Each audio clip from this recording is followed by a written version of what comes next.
Membro FFDTL na Ronul Rasen Lima voluntariamente hal doação rang e Hospital Regional Baucau. Membro Valentil Força Defesa Timor-Leste, componente terrestre hamutuk na Ronul Rasen Lima, haluação caridade, hodi foserneran ba Hospital Regional Eduardo Ximenes Baucau, atu bele tulung paciente sira neve precisaran. O objetivo é comemora 22 anos de existência Força Armada, ba dia 2 de fevereiro, né? Neve ordem usia minha comando CFT, força componente força terrestre, né?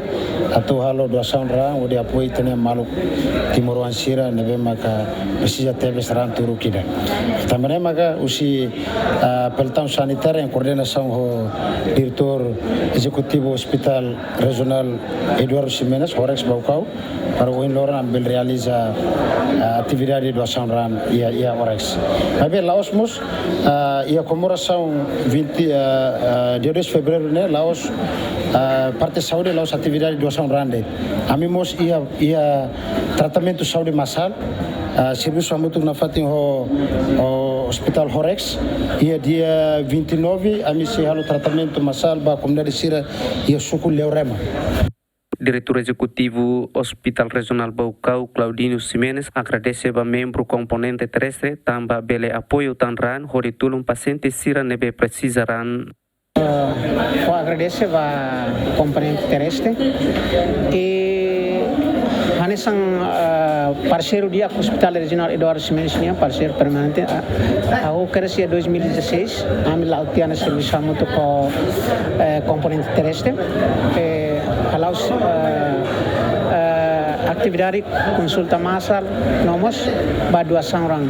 E ami agradece tam saída, ami ni parceiro permanente neve maka Laos ohin det mak sira mai halo, mas lorong sempre ami ni maluk sira husi tene paciente sira neve precisa, ami sempre husu sira apoio mas que sira halo serviço da neve maka todang halo exercício depois mos halau be missão ia fronteira neba ia posto sira, mas be sira ia na fati Hanoi dan bemak diangkata kerang da turu idane importante lihat salva itenia maluk idane vida.